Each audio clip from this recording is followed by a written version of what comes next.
From the Israel Sports Radio Studios in Jerusalem, Israel, our nation's capital, it's Louis Live! That's your host, me, and Andy Gershman. Welcome back, Andy. Thank you, Ari. That's the first intro I've had. Yeah. I was thinking we'll play Countdown tomorrow, but... Oh, yeah? I think we'll do that last day of the week. Cry. Yes, this is Louis Live here at 5 o'clock on IsraelSportsRadio.com, Louis Live. And I was just mentioning this to Andy in the green room. You have a great story of the supermarket.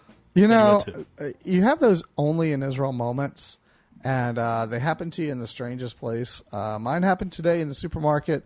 You know, the good old Schufer right next to our old studios in Talpiot, not the Moshava studio here in Emek Rafaim.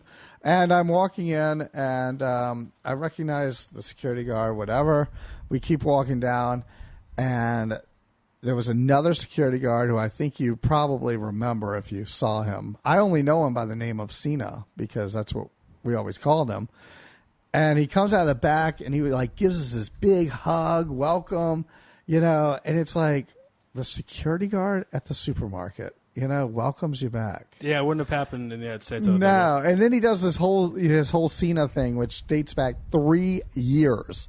It dates back to the first day we ever met him. My son was wearing a John Cena T-shirt, and it just stuck. But I mean, you're talking about 3 years ago. I mean, I know you can't remember what you had for lunch yesterday. Right, but I remember 3 years ago. Amazing. Photographic memory. So, yeah, you know, only in Israel. But I told you on the walk over, saw a lot of screams and autographs. No, I'm just kidding. A lot of waves from cars, though. That was fun to see some old friends and old sweet mates, I guess we can say. I didn't even have a chance to ask about Derrick Rose's blown-out knee and the Chicago Bears' upcoming season. But, yeah, saw Bob from the old stomping grounds, and here we are. You know, it would be interesting if we would have been in the studio at the time that Derrick Rose blew out his knee. We probably would have heard him scream from where it would have been on air through the walls, him screaming, because yeah, that pretty much blew. But you know what? I agree with Clarine yesterday that whole thing. You know, they still should have made it out of the first round. Yeah, it should be. They played a lot of games without Derrick Rose. Right? Didn't they play 20 games without him? At least, and they did well. I mean, I think they beat the Celtics once without Derrick Rose. So that's, you know, and the good thing about Bob is it's not like he ever watched TV in the office, so so he wouldn't have watched that live. We would have probably told him about it. Right, exactly. We would have had to fill him in. But, you know, the wonderful world of the NBA is heating up here. You know, they used to say that the NFL takes its, keeps itself in the headlines. Well, I'd say this offseason for the NBA is about as big as we've seen in a while. Not bad considering that last summer, this time, it looked like a 90% chance there's going to be a lockout. I thought for sure we weren't going to have an NBA season. Right. And they pull out 66 games. Should we ask Renan Katz? We're going to have him on 6:30 if LeBron's title should have an asterisk next to it. No, I don't think we'll ask him that. No, because then we'd have to ask Jim Williams and every other Redskins fan if all of those titles, because I think 2 of Joe Gibbs' Super Bowls had shortened seasons. Yeah, the one with Joe Theismann certainly did. I think they were 8-1. It was a 9-game season. Right. I don't think it diminishes anything. You could say that, you know, the younger teams, you know, fared better because of their legs and the amount of, you know, back-to-back-to-back type things. But, you know, you saw the old Celtics go all the Eastern way. Conference Finals, and you saw the old Spurs. So, you know, it's one of those things where, you know, time was right. And, well, we have good questions for Renan. We don't need to get into a labor negotiation chatter. It's a good story with Renan because he is actually a lot of the people surrounding Miami, Mickey Harrison and Renan, both Israelis. So there is, and for people just chatting in, yes, Andy and Ari are back together. Thank you, Benji Lovett. You know, the other interesting thing, did you know that Renan Katz, do you know that he was the last Celtic cut he tried out for the Celtics. He was a basketball star here in Israel. Tried out for the Celtics. He was cut by Red Auerbach. Wow. And guess who was the player taken in front of him instead of him, they say? Was you'll never guess. So I'm not going to play this game because dead air's not good. Right. John Havlicek. Oh, okay. That's pretty good. Was the person who replaced him with. Then you know what Renan Katz did once he was cut? Red Auerbach had him go, and he was like they call him the Washington. What do they call him? What do they call the basketball team? The team that plays against the Globetrotters. Oh, the Generals? Generals. Yeah. He played on a team that was their job, was to play against the Globetrotters, Renan Katz. Wow, okay. So he certainly was involved afterwards. But the old saying goes, you're more likely to own, if you're Jewish, an NBA team than play on one. And Renan Katz is proof of that. Yes, he is. But we're trying to break those stereotypes. I mean, there's a whole book coming out called Modern Day Maccabees about the accomplishments of Jewish athletes. I think you should maybe look into that. But how many athletes are in your book? There's still more owners, right? Oh, sure. Absolutely. But we got some representation. Anyway, Darren Williams, whatever. Now you've got me saying Darren Williams. Darren Williams, what do you think? Well, he just announced that he's going to stay. So now you made a great point in the green room that they can't really afford everybody at this point. Right? I'm not buying into the fact that they can afford everybody. I know that there is a lot of talk that they can.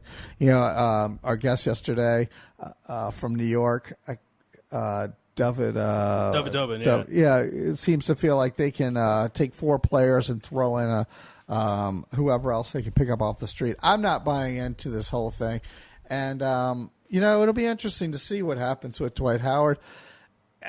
They're certainly, making it interesting. That is for sure. I thought Dallas would make a run at him, just to see, if possible they could sell him on the coming home thing. But the, you just never know.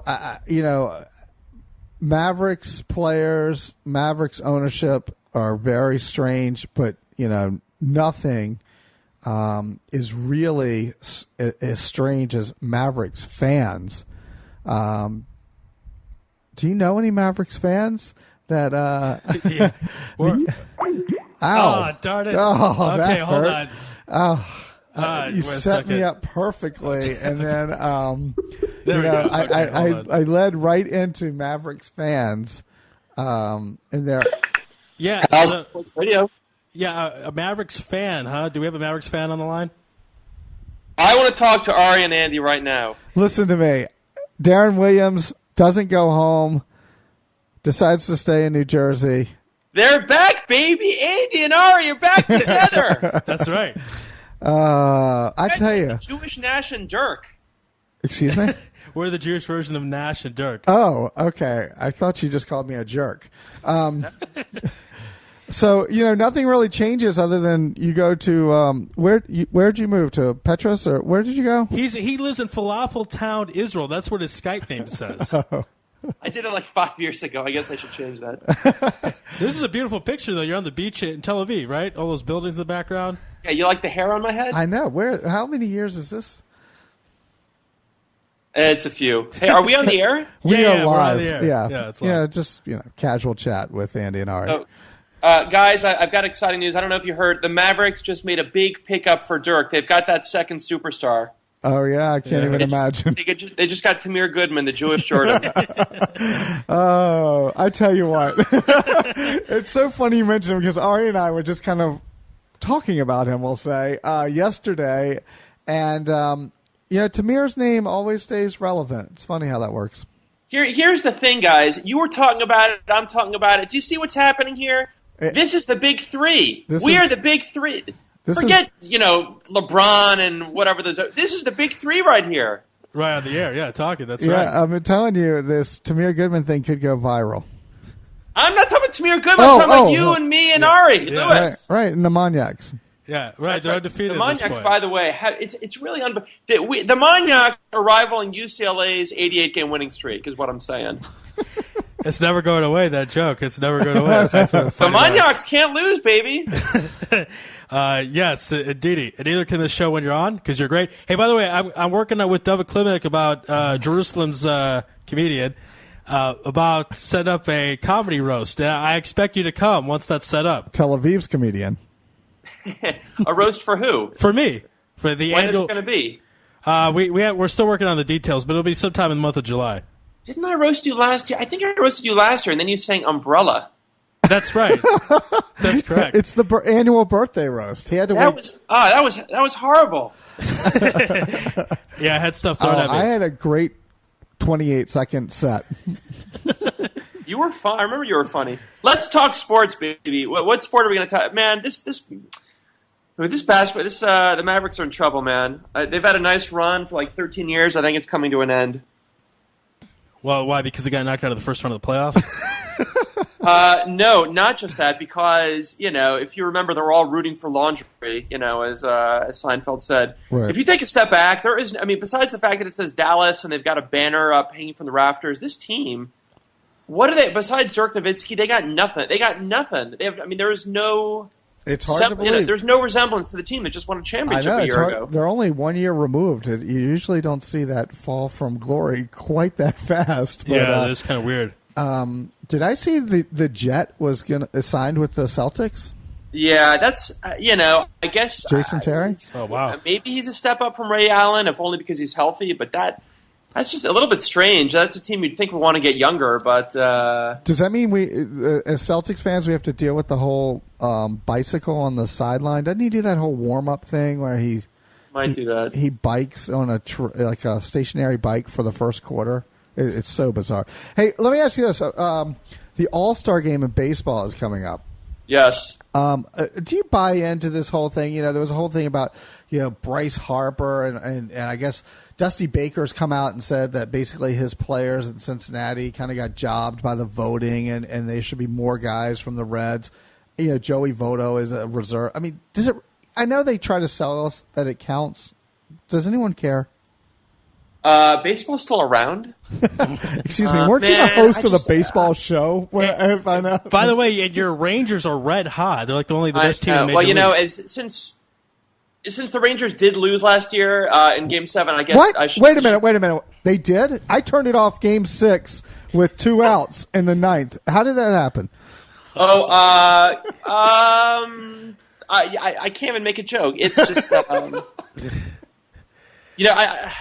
I guess I should be more bothered. You know what? You would think I would be very upset because the Rangers lost in Game 7 and because of the All-Star game, with no connection to my personal connection to with. Is anyone else losing their English since making Aliyah? Andy, did your English get better when you moved back to America? It did, but my it's kids... just, between the All-Star game and the no one's to replay, I can't... Baseball is just a joke, man. I cannot...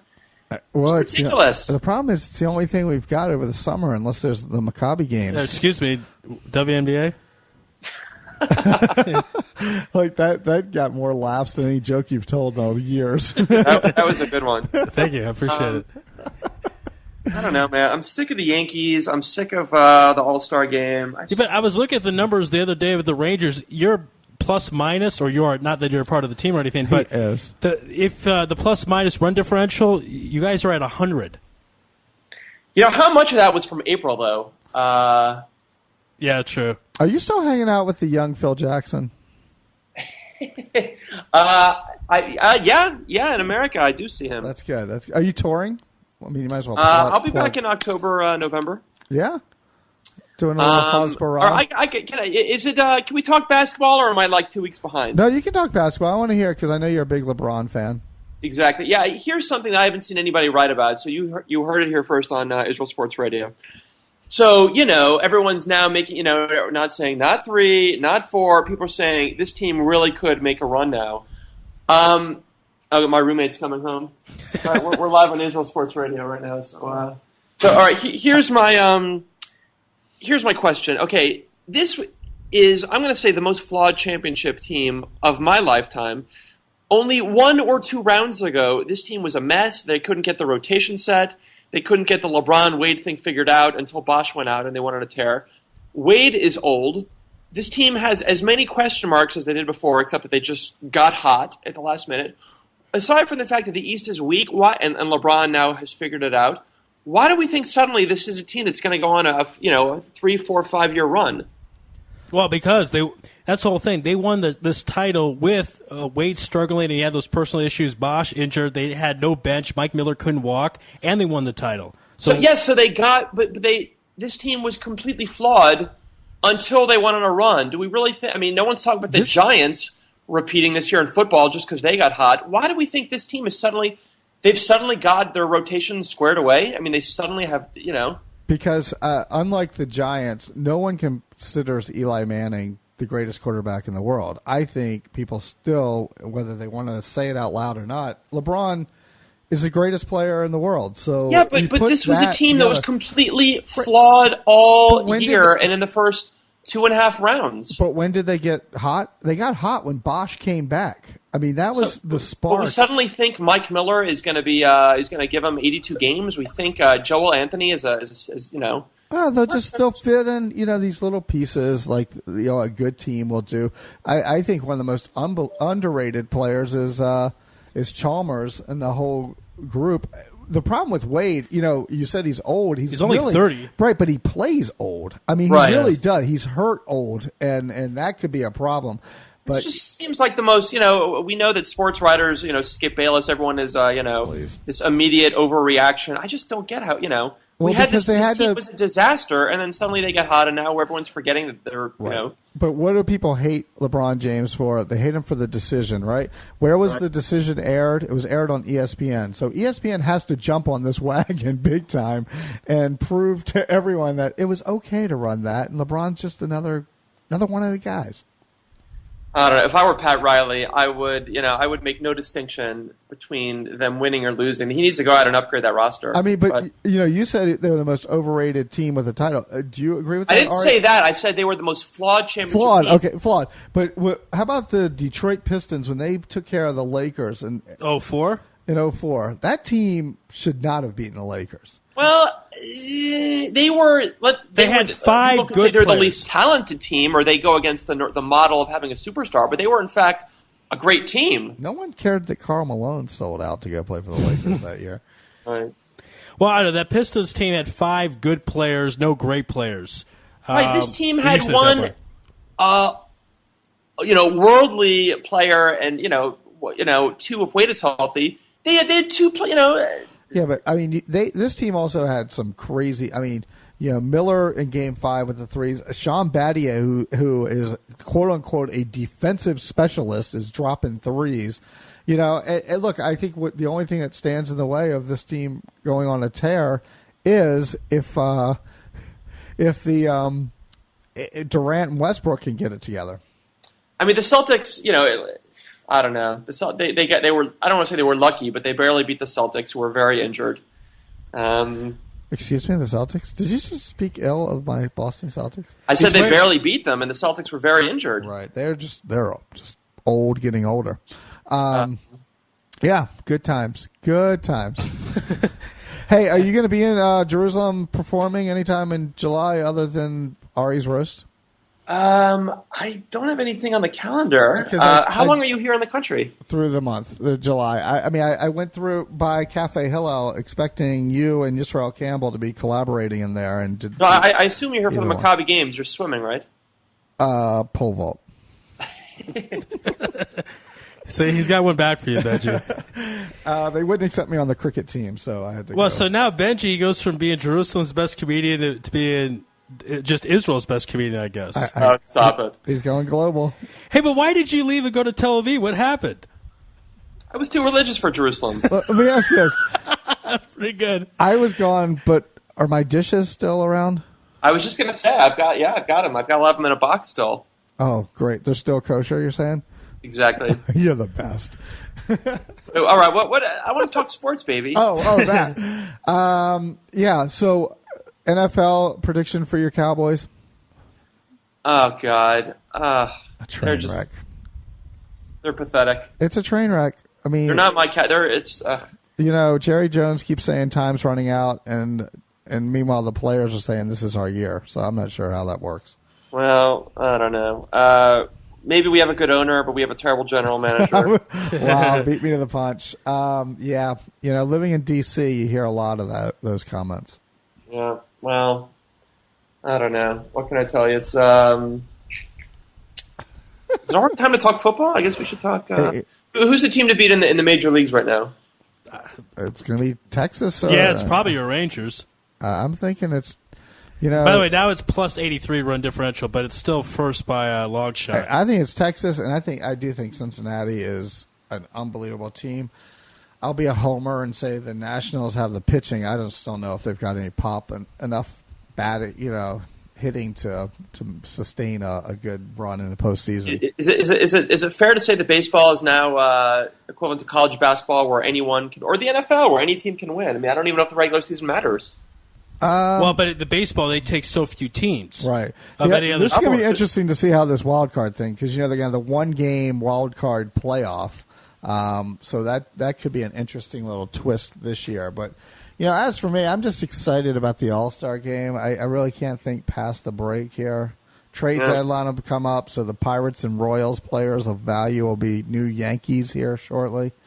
Right. But by the way, can I thought of a funny thing to say, unfortunately, about 5 minutes late. Can I answer your question about whether I still have your dishes? Sure. Yeah, go ahead. That's a clown question, bro. Oh, thank you, Bryce Harper. I mean, that was I can't tell you how. That's a clown question, Achi. I can't tell you how often that question. I mean, that statement is said on sports radio in the Washington area. Every time someone calls up and asks something, that's a clown question, bro.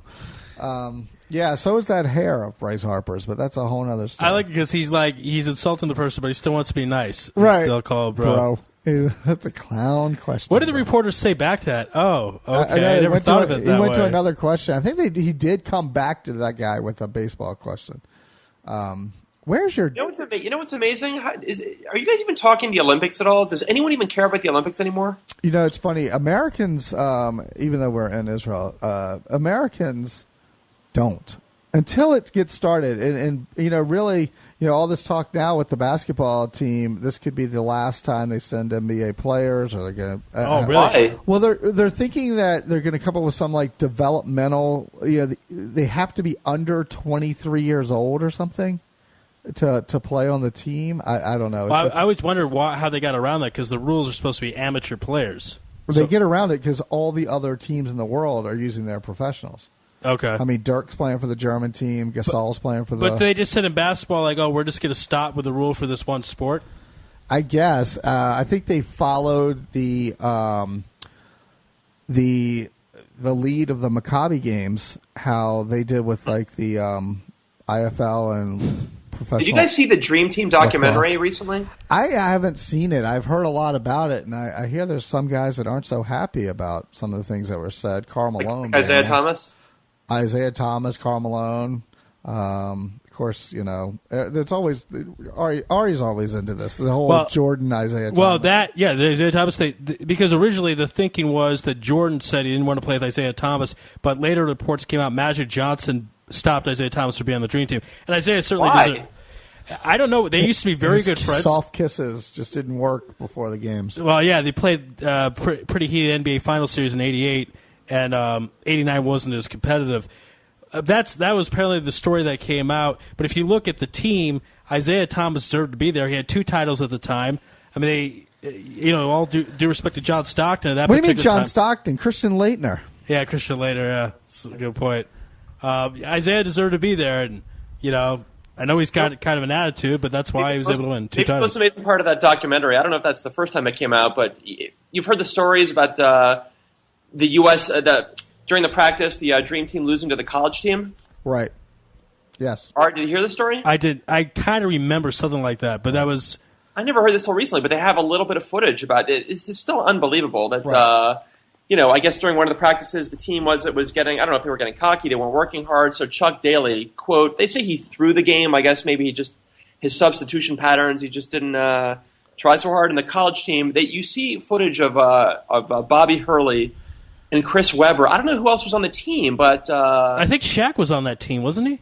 No, really? I don't... was on the college team? Because Shaq wasn't on the Dream Team. No. Shaq was a kid. Well, no, he was that. He was drafted in '92. I guess he was. Shaq and Leitner were in the same draft. He just gotten drafted. Right. Yeah, Shaq was one that year, and Leitner was 3. Right. Well, of course, you would always take Shaq over Leitner. And Sam. You would hope. It's amazing to see. You see. I don't know. It's mind-boggling to think that the college players could have beaten the dream team. But, I think the interesting thing is you throw those guys together, the personalities that can't. There's the clip of Bird talking about Magic always wanted to go out the front of the gym, and Bird would sneak out the side or the back just because he just wanted no part of the chaos around the dream team. And yet some of those guys couldn't get enough of it. It was just like, well, we all know what happened with Magic. I think something happened. I don't know. Anyway, Benji, what else? What other sport? I mean, you're in Tel Aviv. How's the what's that game they play on the beach there? Motcoat. Yes. What's that? Is that an Olympic sport? It should be. Only we would clean up. Oh, you're not kidding! But I mean, some of the best speedos in the world would be out on full force. I'm not even gonna. See, that's what's nice about Benji Lovett living in Tel Aviv. He gets to actually live in Israel, and I still live in America here. That's right. I don't know things like Motcoat or whatever it's called. It was called. It used to be called Kadima back in the day. Yeah, that does sound familiar. Hey, Benji Lovett, what are you doing for 4th of July? Uploading statuses to Facebook mostly. That's. You're not hanging with Fun Joel? Is he in Tel Aviv? Oh, I don't know, but I figured you guys are like the poster children for Nefesh B'Nefesh, so figured you guys would be doing something together. I got no plans. There'll be plans. I'll probably be. Hey, let me ask you guys a question. Do you know about the website the sports website Quickish.com? No, I've never heard of this. Oh, I'm going to change your life. Do you remember on page 2 of ESPN for about 10 years they had the Daily Quickie in the morning by Dan Shanoff? Right. So this guy started maybe a year ago. It's like an aggregator. It's he just what's the word just reads all the big sports stories on the web and compiles them in one place with a link to to people's tweets and Yahoo Sports, ESPN, CNN, SI. A few times a day. They've got links to all the interesting editorials and YouTube clips about sports. It's I think it just got bought by USA Today. It's Quickish, QUICKISH.com. Wow. Check it out. It'll change your life. Really? Yeah. I thought this trip was going to change my life, but if you're telling me this website, I don't know if it'll change your life. It's you'll have it on your must-read sports websites of the day. I see. It's so interesting how quote unquote basic it is. Yeah, it reminds me of another website. It's strange how it's just like. Are you looking at it now? Yeah. Yeah, it's just I don't even pay attention to what's on the right. I just just scroll down and see what people are writing about. How excited were you about the Euro 2012 final? Amazingly, I don't even remember this happening in 2008. I don't know how I could have missed it, but I watched the final game. I'm an American. I didn't really know what the hell was going on, but it's fun to be a part of it. Right. See, I stopped watching after England was eliminated. And it really wasn't because I was cheering for England. I just wanted them eliminated, so I figured my work was done with this tournament. Right, I was already asking my fellow I shouldn't say my fellow soccer fans, people who know more than I do. I was asking them about the World Cup and if we're going to have a chance. I can't tell if our team is getting better or worse. The U.S. Feel for that. The U.S. team. Yeah, they've got a new coach apparently. That's great. I mean, that's something we should really invest more money in as a nation. Yeah. The youth soccer programs. I don't know. Do you guys have any idea what's going on? Now we sound like stupid Americans. With what? Are you kidding me? With the U.S. soccer team. No, but the DC United won a game a couple weeks ago in the MLS. I know that. Okay. Very exciting. Good. Good conversation, you guys. All right. On that note, we actually have to go. We got to get Neil on. We got to get Neil on. But I tell you, if you're able to, you should come to Jerusalem tonight for the 4th of July barbecue. That's how American it is over here in the German colony.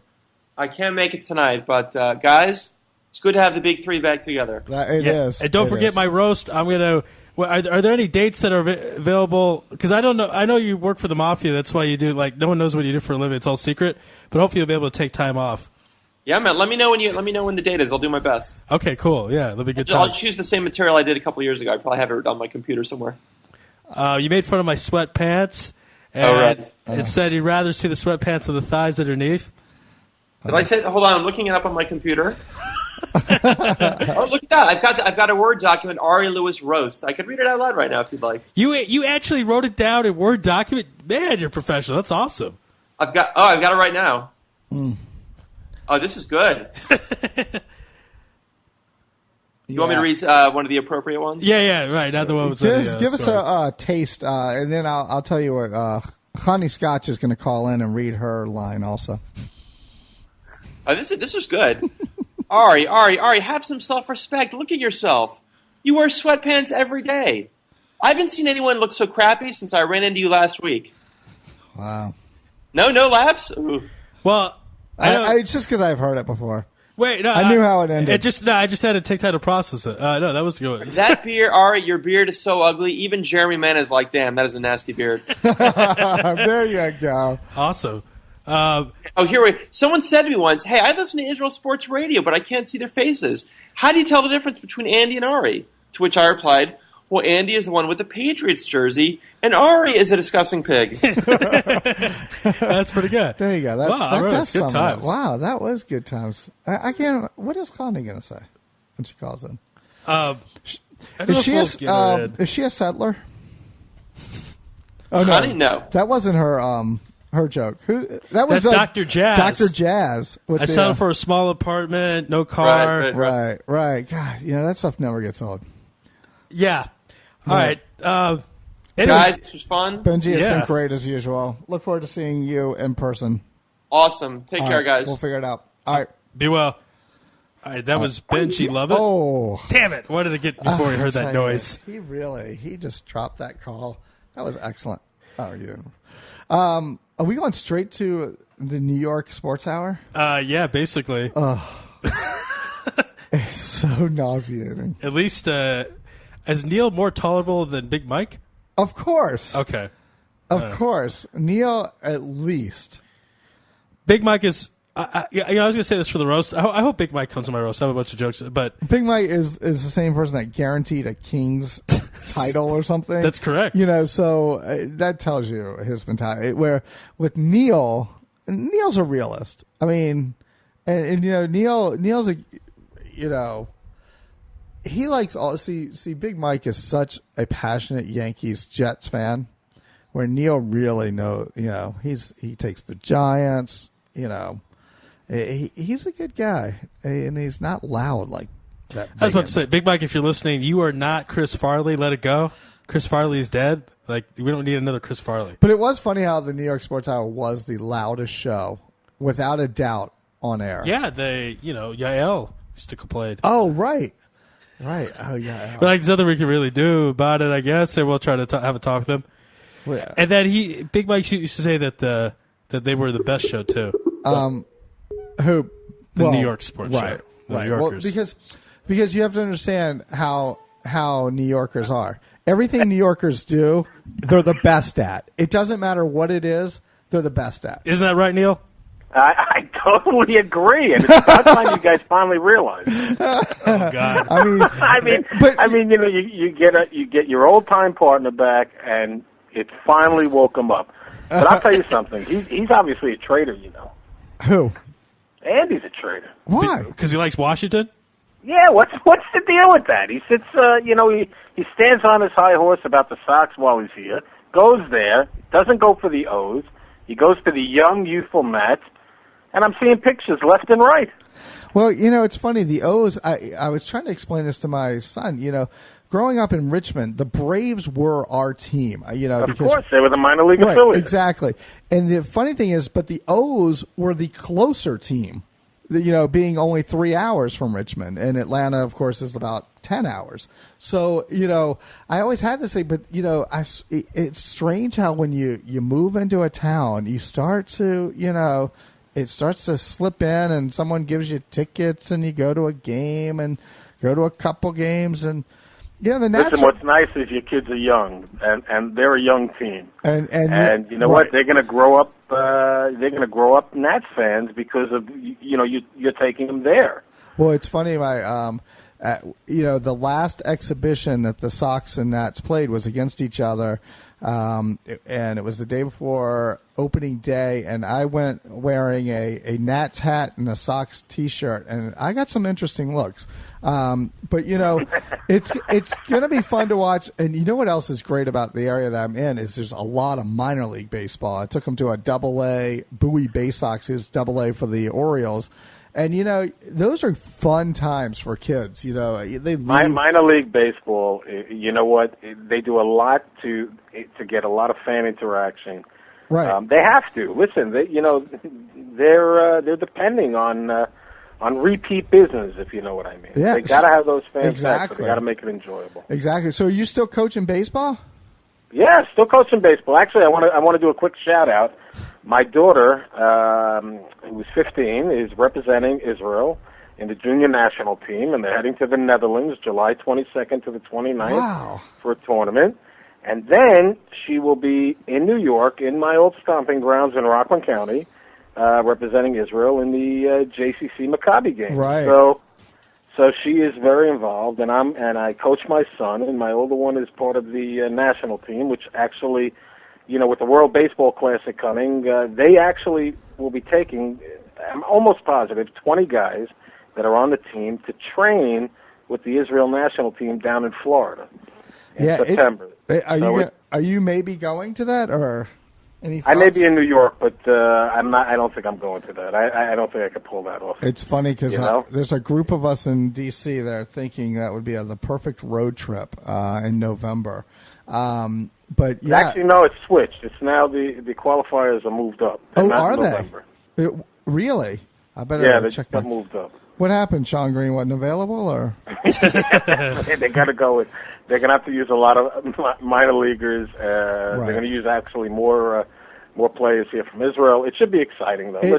You know what? They'll compete. It's very exciting, and when you put names like Brad Osmus next to it, and it's only good. You look and see what happened with the lacrosse thing, a couple weeks ago or last week, or it's great to see other sports being played in this country, and I know that you are involved so much with the baseball, and I mean that's great that your son is has a chance. Yeah, I don't think he'll make the final roster, but I think what's nice is he'll go to Florida. He'll actually train for 3 weeks on a major league or minor league ball field with players that are very, very good, and he'll have an opportunity to compete. And I don't think he'll ever hit as well as them, but he sure as hell can field as well as them. So it should be real nice. It should be a nice experience. All right. So one last question. Let me tell you something. First of all, my Yankees, are decimated right now in pitching. If Ivan Nova can't win, we're in deep trouble. And still up by 5 games. I'm telling you, they're up 5 games. Okay. Andy is known for not rooting for injury, but I think he cheered a little bit when Andy Pettit. Come on, back to back, CC and I did not and cheer. Andy. I wished him well. If you play, I mean, Andy should have stayed retired. All right, the Clemens trial was over. You saved his ass. Oh, you saved his butt, and move on. Yeah, it's amazing the injury. I'm not convinced he'll be back in 6 weeks at his age, but what do you think? I keep hearing this about the Yankees, and that they're not. Let's just say they're not my favorite team. What do you think? I keep hearing that this team is flawed for the playoffs. That they rely too much on the long ball, and that's what hurt them against the Tigers last year. They couldn't get a hit when they needed it. Can they just outscore people? Pitching and defense wins championships, doesn't it? Yeah. All right, look at the Cardinals last year. I mean, Ari's pride and joy. The bottom line is they cannot outscore everybody. Right. Good pitching, good defense will win. Right now, they don't have it. I think they'll get in, but I think it'll be a lot closer. I don't think Boston is out of it by any means, even though I don't trust Bobby Valentine anyway. But I definitely think that Tampa will be in there. I don't think Baltimore is going to be able to hang on all year long. I think they'll fade somewhere in late August.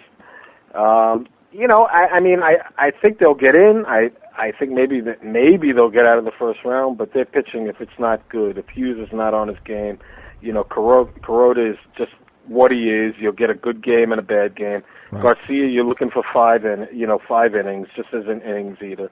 Rivera's hurt. Soriano, okay, is a closer. But the rest of them, David Robinson, they were expecting big things, and he's not. He blew another game. Right. And they got a lot of no names: Epley, Warren, Phelps. They got people that are untested. Right. So it's going to be a very, very interesting playoff for them. But and I happen to agree with you. Not that I like to agree with you, but I don't think that they're built for the playoffs at all. Let me ask you. We heard this comment made yesterday, and I don't buy it for 1 second. But apparently the owner or somebody from the Nets came out and said that as of now, the Brooklyn Nets own the back page in New York. Now, I personally think as of now, when it's nothing going on in July, they could own it. But come September, October, I think we know who owns the back page. Come Giants, Jets, I think we know who owns the back page. Can the Nets really ever own the back page in New York? That's a great question, but you got to remember something. Now they're in Brooklyn, and I'm going to tell you something as a Brooklynite. Brooklyn fans are incredible. They are loyal to the core. 60 years later, they're still pissed off at O'Malley. It's okay. They don't like the Dodgers. They still treat the Brooklyn Dodgers as their team. I really believe this is a great move for the Nets. I think that it may take a few years. They just obviously picked up Joe Johnson. Obviously, it took him out of the running for Howard, but still, you know what? They're going to be okay, and they're going to play well. And I think the Knicks, looking at a guy like Jason Kidd for a point guard is really not your answer. So there's a lot of different things in the works here. I think that Brooklyn can hold their own. I definitely feel that the fans will turn out, and if they at least are respectable, they're going to have a wonderful following. That's my own feeling. Do I think they could win? No, but I think in the East you can compete with a halfway decent team. But I think Boston's going to drop off a little bit just because of age. Right. And we don't know about Ray Allen. I don't know if the Wizards are up and coming. You would know more than me about them. Never. Orlando, I think will just be okay. I think they got enough problems, and it's going to be a very, very, very interesting. The Nets could grab a 6 seed, and who knows? I think the most interesting team is going to be to see how it all shakes out with Chicago and, Derrick Rose coming back from injury. Also in the East. You know what? That's a huge, huge call. I still think the Bulls have enough to get in. Right. I don't think the Cavs are good enough yet to overtake them. I don't think the Pistons are. Pacers maybe, and the Bucks will be there. But I still think the Bulls have enough youth and depth to be able to hold on. I don't think there'll be a 1 or 2 seed, but I think they'll be there. I think you got to watch out for Philly this year. I think the Raptors will be a little better. The Nets should be a little better. I don't think the Knicks are going to be that much better, to be perfectly honest. The Knicks are going to have a problem with Amari and and Melo, and now Lynn is out talking to people. All of a sudden, Lynn played 10 games and he's a superstar. So I see guys, Knicks fans on Facebook begging the Knicks not to give him that a crazy contract, to keep it all in perspective. Because as our guest the other night said, Jeremy Lin hasn't played except in D'Antoni's system, so who knows what it'll look like in a different system. No question. It's going to be very interesting. I'll tell you the team we haven't talked about, the team that shocked the hell out of me right now are the Mets. And and I'm not a fan of the Mets, but I got to tell you something. My friend Steve is is just rolling right now. His team is only 3.5 back. They're playing really well. I'll tell you, the most bunch genius, of no-names are playing. The most genius move in Major League Baseball history when they moved the fences in for Wright and Jason Bay. It's it's unbelievable how unnoticed that goes. But they certainly decided. Well, no, they've had their history of player trades that have not worked out. But still, listen. Wright's having a decent year. Right. Yeah. All of a sudden, Murphy's hitting some home runs. He didn't hit anything. He's hit 3 in the last week. Neuenhuis. Who is he? You know, Lucas Duda. Davis finally woke up. Hopefully, he'll play for Israel. Oh, that would be nice.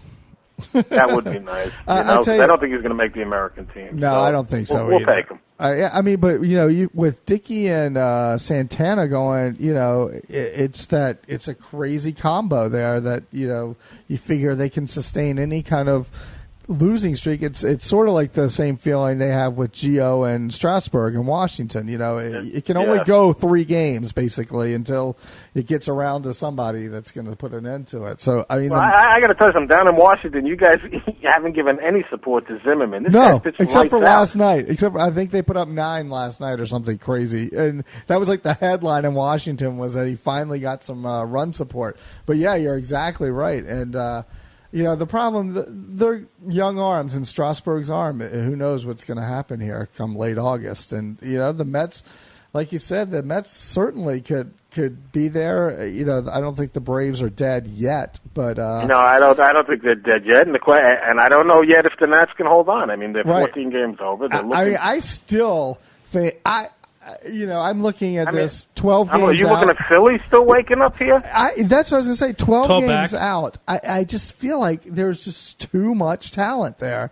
And, the fact that they dealt Tomei, it was, You thought that was maybe waving the white flag? I thought a little bit, yeah. But they felt like he just didn't work out, and they got to take her. So, but, 12 games out, can you mark them for dead? And the Marlins, they made every move early in the offseason.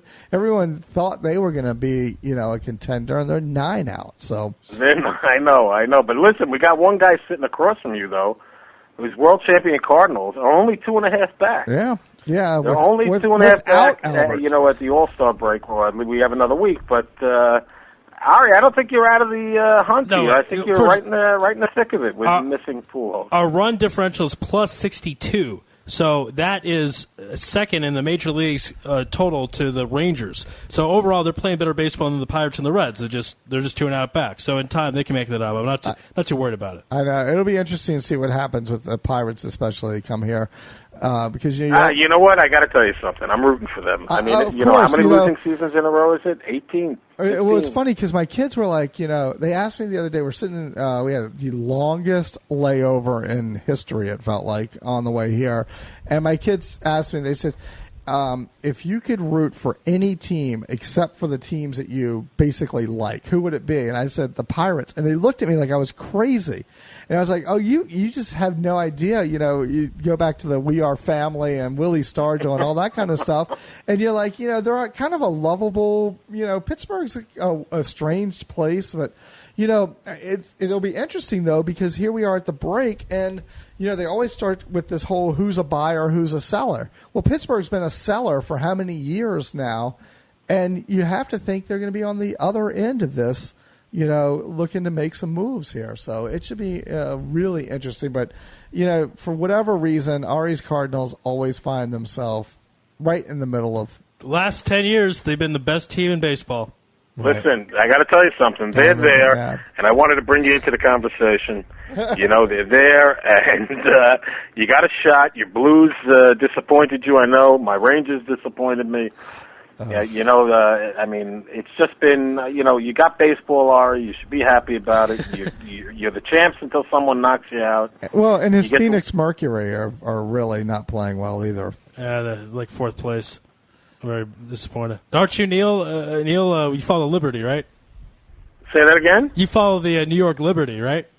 Yeah, right. You got the right guy. Wait a minute. You were so proud of you. Nothing against women's basketball. Nothing against. I just don't have the. I don't have the time for the Liberty now. Wait, you were so proud of your daughter's accomplishments on the field. That's just not right. No, for my daughter, it's something else. She's playing softball. Right. Hey, let me ask you a question. Is going back to the very beginning with the Israeli team, there was a kid from Gezer who was pitching some JUCO for some. He's supposedly going to make the team. I forget. I don't know his name. Alone something. I can't remember his last name, but I was wondering if he was involved in this. Yeah, he's supposedly going to be at the tryouts. They're trying out. They're having tryouts. Right. I think they're going to have 40 to 50 players, and he's supposedly one of them. Israel will definitely have players represented. I mean, it's important that they do. But him and there's a few other players that haven't had a chance to play. Right. It should be. Listen, you know what? The experience of it for such a small country, exactly, I think is fantastic. Oh, I agree too. We're looking for approval, which I think we got from the mayor 2 weeks ago of Renana, that we're going to actually have a minor league type stadium built here in Renana. It's going to be a baseball complex. Oh, really? So only in Renana could that happen. Well, we have the land here. They're using the land. I mean, they don't have the land in Yerushalayim. They don't have the land Kesef also. It's flatter land. Right. But the bottom line is, you know what? You need it in the center of the country, not where it's east, west, north, or south. Right. It needs to be in the center. And it's a great place for it. It may take a few years. They're going to actually start fundraising this summer for it, but they got the approval for the land. So it's a very, very exciting time for baseball here in Israel. We've had Brad Osmus here. Right. It was a wonderful turnout at Baptist Village for him. And in the bottom line, in the end, I hope as far as professional sports go, my Yankees are there, my Rangers come back, and football season is only, 10 Sundays away. So my Giants get to defend, which I haven't even talked to you about, but... these are the good things. I believe they're opening that Thursday. Opening Thursday night against the Cowboys, I believe. Ooh. Wednesday night against the Cowboys. Yeah. So the opening is the first Wednesday night. It's going to be interesting to see them lose the night they raise their banner, but that happens. Wait, are they playing? They're playing. You know what the great thing about you is, and I'm going to be perfectly honest to all the listeners out there. The great thing about Andy is, let him take his shots, but he will tell you. The one thing I always tell him is let it play out. And when it plays out, somehow I'm standing a little bit taller. But you know what? I always admit it in the end. Let me ask you one other question. Are you at the American school? No, I was at the American school. I didn't know if then I had to take a real friend... job, and I was coaching baseball at the American school, for a season. It was very nice. Great place to makes you feel like you're in California. I didn't know if our good friend Gary was still around. You remember Gary from Opon? He was coaching. Oh yeah, he coached volleyball, I believe, at the American. Oh right. School. So yeah, it's a gorgeous place. I don't know if you've ever seen the facility. I have not. I mean, it's unbelievable. You walk, the grass is like, it's like real Northeast grass, or Mid-Atlantic grass. It's like, compared to what you see in Israel, this is not normal. It's an amazing. People were taking off their shoes and rubbing their toes in it. The sweet smell of grass. Anyway, listen, you speak to Biggie at all? Not yet. I just got his cell phone number, so I'm looking forward to speaking to him soon. And I'm sure I was waiting, kind of hoping the Yankees would fall back a couple games before I got in touch with him, but it looks like I'm just going to have to make the call with him in first place. Yeah, it's all right. Listen, they did give back 2 games. I mean, so they gave back a game and a half already, so they're up 5. It'll be. Listen, you know what? We're only in the beginning. To me, we're in the beginning. Right. Of this is when the good times. A lot of baseball will be played. I'd like to see the Nats get into the Nats. I always think of the old Washington teams, the Senators. Right. And how laughable they were. So this is nice for the city, and I hope they do well. I mean, it's very nice. I really do. And is Bryce? I just want to ask you a question before I go. Yeah. Is Bryce Harper the rage? Oh, you can't even imagine. I mean, this guy can do He's 19, right? 19 years old, can do no wrong. First off day in Washington. He's walking the Washington Mall, joins in a pickup softball game with a bunch of guys who are out there just playing around, and he just joins in. I mean, you have never seen a guy that just comes to bat and the place lights up. I interviewed a couple weeks ago Mark Lerner, the principal owner of the Nationals. I interviewed him for a story for the Washington Jewish Week. And I asked him the difference between Harper and Strasburg because, there's the buzz around Strasburg's unbelievable too. And he said, well, the obvious difference is that Strasburg, the buzz is every 5 days. And with Harper, it is just nonstop. It is every single day. But let me tell you, I will give. He may be old, but when Cole Hamels hit Harper and said he welcomed him to the major leagues, no one welcomed Bryce Harper to the major leagues quite like Andy Pettitte. When he rung him up for 5 Ks and Harper went 0 for 7 against the Yankees, that was welcome to the bigs. That was Pettitte saying welcome to the bigs. I'm telling you. Yeah. And you heard a lot of those old guys, Smoltz and all those guys on the radio saying, you know what? If a rookie came up and I wanted to welcome him, I'd strike him out and not hit him. As Schilling said it, Smoltz said it. Well, that's exactly what Pettitte did. Pettitte absolutely fooled and schooled him. It was unbelievable. But yeah, this kid he's the phenom, and it'll be interesting because they've got some moving parts here now in the outfield because they've got a young kid, Tyler Moore. Now they've got Morse, they've got Ankiel, they've got Harper, Worth when he comes back healthy. They've got a lot of pieces in the outfield, so they're going to have some trade bait, that people are going to be interested in. I mean, no one's interested in Worth's contract, but other than that, obviously. But I will tell you one thing: I think it's great for the Washington, Baltimore area. Oh, it is. It'd be nice if both teams hang in there long enough to make it interesting this year. It really does. Right. Between them and the fact that with RG3, I mean, it's like the two between RG3 and Bryce Harper. RG3, listen, enjoy the excitement now. He's in the toughest division. I agree 100%. It's funny. My cousin went to a show, and he was like, let me go get an RG3 autographed picture or something. And someone looked at him and said, you might want to get that on a Baylor poster. And it was like... Listen, I just can't wait till some 6'5" Justin linebacker Tuck or 270 pounds catches him before he even breaks the line. Right. And he says, damn, I'm in the NFL exactly. now, and this is the NFL East. Exactly. And you know what? These boys can move as quick as I can. They absolutely can. Welcome to the bigs. Listen, guys, I got to run. I actually got to get my daughter to a national team practice. Great. Good luck. I want to thank you both very much. Andy, welcome back. Coffee. We miss you tremendously. Coffee. Ari, I love your show. Keep promoting it. Something great's going to happen for you guys one day. Oh, thank so you much, Neil. Well, something great happened because you were on the show. That's right. You're a good man. Thank you so much. I love talking to you both. All right, guys. we'll talk. Be well. Bye-bye. Bye-bye. That was New York Neil. We're actually going to, I hope you don't mind, we're going to have to stay here and not take a break because Jim Williams is selected to come on, but he hit a couple points. But Bryce Harper, that softball game, it's funny because that's what Willie Mays did when he was a kid, played. Right. He was in the streets of New York and Brooklyn, played stickball. Right. What's funny is this book that I just reviewed recently for Peter F. Rust. It's called Jewish Major Leaguers and Oral History. And Hank Greenberg talks about how he used to play stickball, a lot. And then Greenberg goes on to say, he says, of course, the problem is that everyone in New York says they played stickball against me. It's like one of those things where something... Like the Wilt Chamberlain story with 100 points. It was a high school arena that had 4,000 seats tops. And about 10,000 or 20,000 people will probably say they're at that game. Wilt said, now Wilt has a tendency to exaggerate things, if you know what I mean. What? But he said that 100,000 people told him personally he was at that game. I don't know if that's really true or not. Well, he times his everything by about 5 or 6 or 20. Because when you look at mathematical formulas and some of his other claims, it's like actually impossible.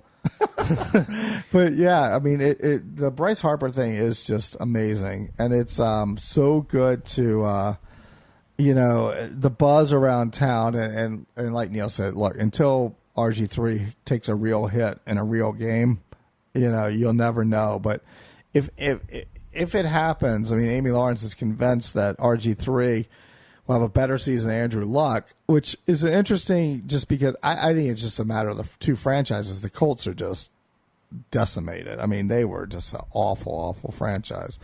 But the point, of course, and the better competition, though, with RG3 in the division. Right. But the thing is, the Colts were built for Peyton Manning.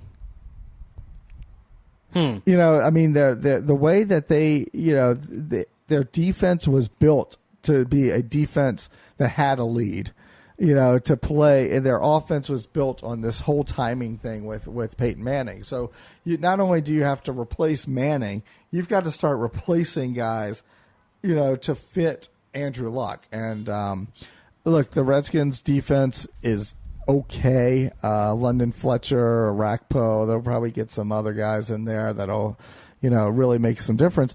But, the whole thing is the area, and Jim will be able to certainly attest to this, between the beltways, as they say, Baltimore and Washington, there's a lot of sports excitement going on in that 45-minute little corridor there. That takes you about 4 hours if you're driving it. Is it? But it's not LA type of traffic, though, right?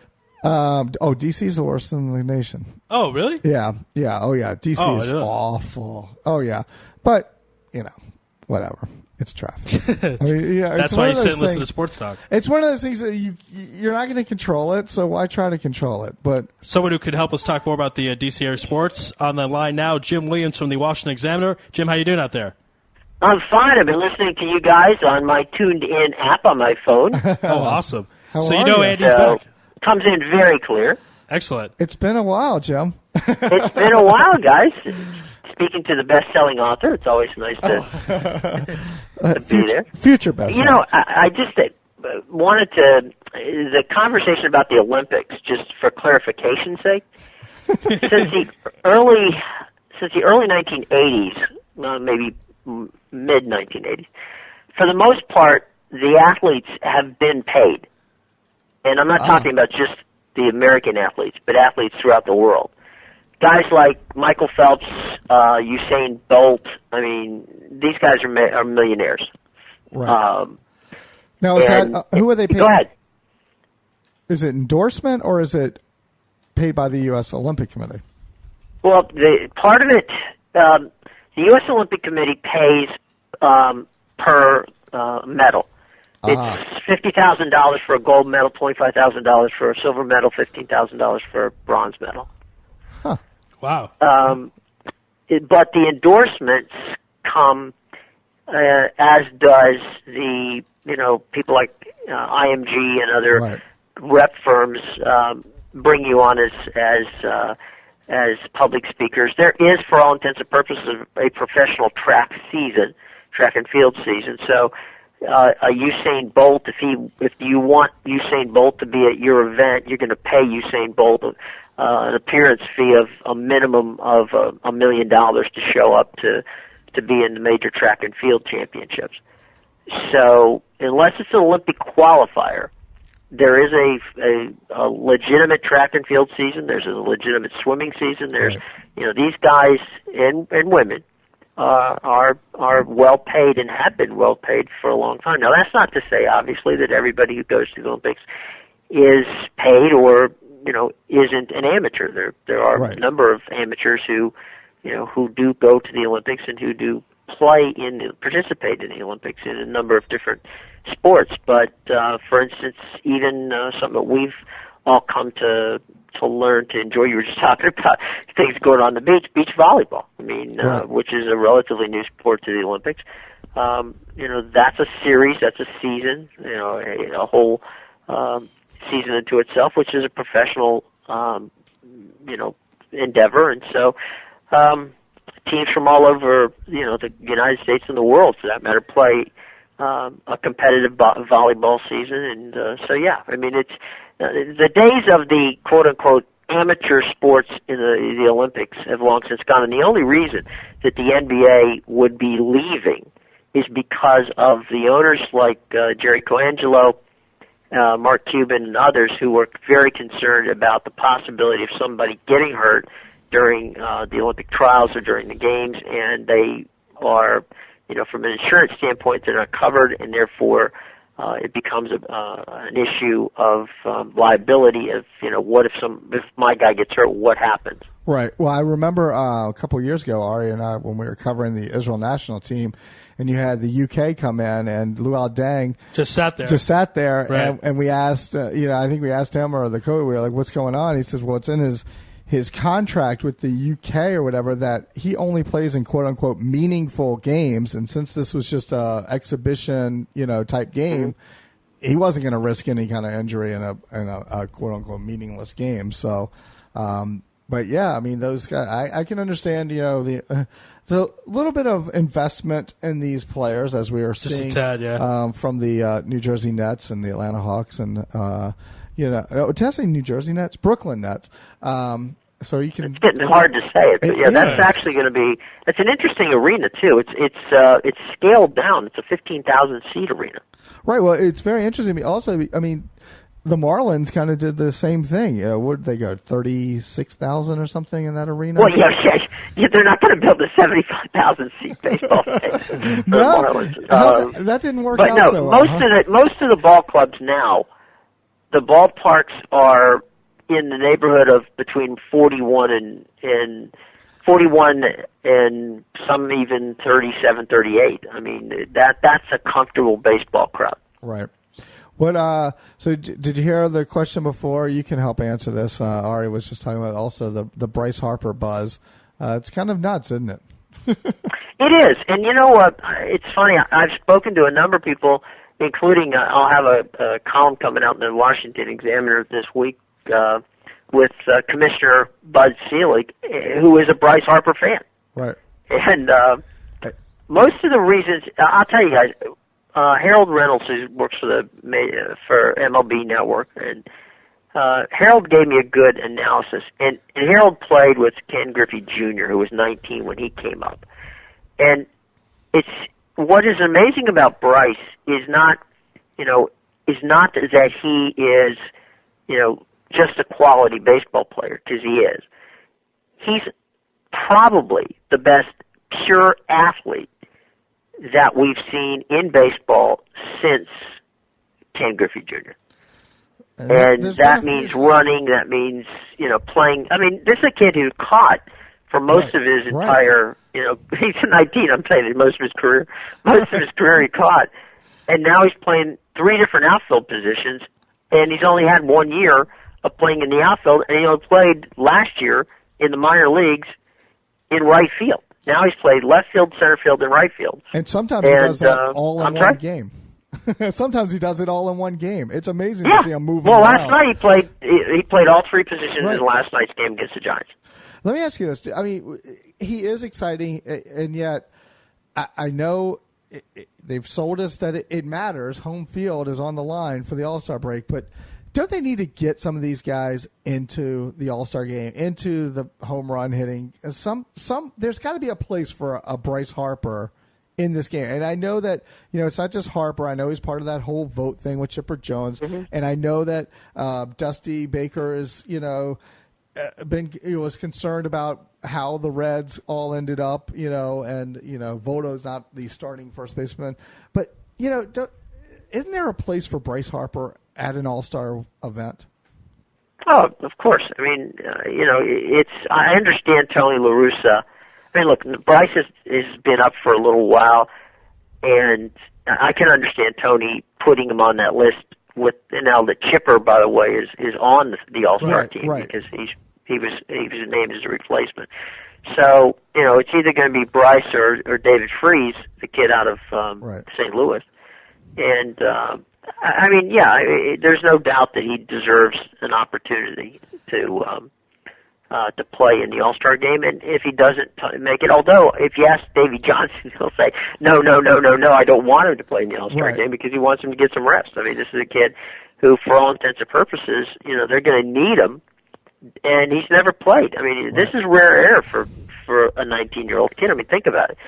You're, just a couple of years out of college, you played 1 year of minor league ball, and now you're in the show, and they're banking on you to be playing some serious and important games in August and September.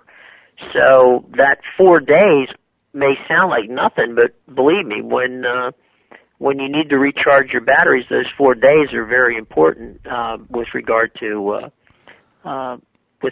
getting things together. Now, all that being said, Andy's right, because baseball needs kids like Trout, out of Anaheim and Bryce Harper and guys like that to energize the fan base. So It would be fun to see Bryce in the home run derby, but he wasn't asked, and so that's just something that Matt Kemp didn't, I guess, want to give him a shot at that. And will he make the team? Well, we'll find out later today because they cut off the voting. I think it's 4 p.m. Eastern time today for the. I'm sorry. So we got time to vote. We can make some votes. Yeah. Yeah. Keep voting. Keep voting. Vote early, vote often. Select Chicago. You're in Baltimore, and I'm sure you remember Cal Ripken's last All-Star game. Does Chipper Jones get grooved to pitch as well? And from Chano Park, they bring him out. Do they bring Chano Park in for this? I don't know. I mean, I'm happy that Chipper, is on the team. I think that Chipper's meant a lot to baseball, and he's been a positive person for the game all the way down the line. I don't know that Chipper is held in as high esteem as Cal was, especially in that final All-Star game. But I'm sure that Tony's smart enough to be able to. Tony La Russa, who's managing, is smart enough and understands and appreciates Chipper enough to figure out a way to do something nice for him. I don't know if they're going to. I'm pretty sure that nobody in the American League is going to groove a pitch for him. Well, what's funny is that Ari and I were talking about the whole, Cal versus Chipper type of thing. And the legacy and the legend, and who knows? Maybe it's because of his father and his whole family, and of course we know post baseball, especially you and I now being in the area, know how much he means to the area. But it's funny how the two of them are looked at very differently, and yet I don't think there's any argument that Chipper is a first ballot Hall of Famer. But he's no Cal Ripken. He's no Cal Ripken. Yeah. And the funny thing is, he's got better numbers than Cal Ripken. Sure, I was telling Ari, there was this. I can't remember who I was listening to the other day locally in Washington. It's funny to say that now that I'm sitting here, but and they were talking to Cal Ripken, and it was right before. It was during. I guess it was during the finals, and I guess Cal is very good friends with Pat Riley. And they said, what do you tell Pat Riley, to tell LeBron as someone who was always a clutch guy? And Cal's like, I wasn't clutch. He's like, no. He's like, you got the wrong guy. It's funny because during the streak, and Andy, you'll remember this because you were around the area. Right. During the streak, I tell people, and I covered that some of that situation toward the end when the streak was getting closer.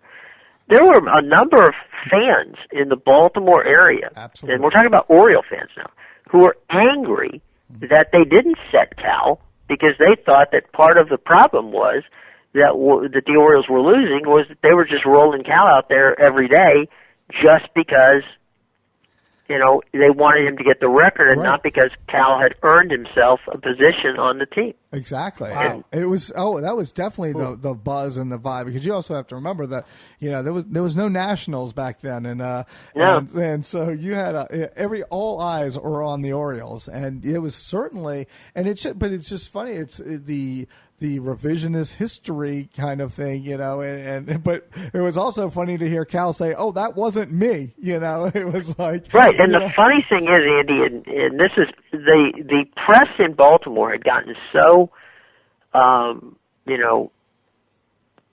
Cal about why, is the record, the record is important, but winning is more important, and so much so that when Cal decided to announce his retirement, he didn't announce it to a Baltimore paper. He announced it to Dave Sheinin of the Washington Post and was on George Michael's show in Washington, D.C., because he wanted to kind of stick it to the Baltimore press for being, on his back all that time. Yeah, it is amazing, but yeah. So no, Cal is revered, but he was reviled at some point in time back in the day for it being almost as if he was selfish and wanted the adulation of winning an award. I'm sorry, getting a record that the fans thought he was doing a detriment to the team. I also heard that Cal Ripken, when they traveled, he would stay in his own hotel room and not with the rest of the team. Is that true, or is that just a rumor? No, that was a fact. He stayed in the same hotel as the team. But he traveled sometimes.